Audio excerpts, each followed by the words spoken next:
Hi all, ఇవాళ మనం జాను మూవీలో సాంగ్ అయితే పాడుకుందాం. ఓకేనా? Let's start.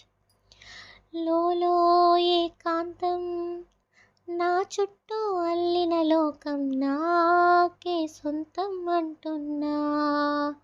విన్నారా నేను నా నీడ, ఇద్దరమే చాలంటున్నారా, కూడదు ఇంకెవరైనా.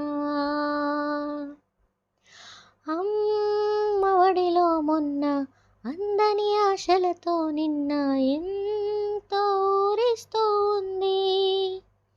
జాబిల్లి అంత దూరానున్న వెన్నెలగా చెంతన ఉన్న అంటూ ఎలలూపింది జోలాలి. Please like, share and subscribe. నాకు ఒక చిన్న సపోర్ట్ కోసం అయితే లైక్ చేయడం అయితే మర్చిపోకండి. Keep watching. Bye bye.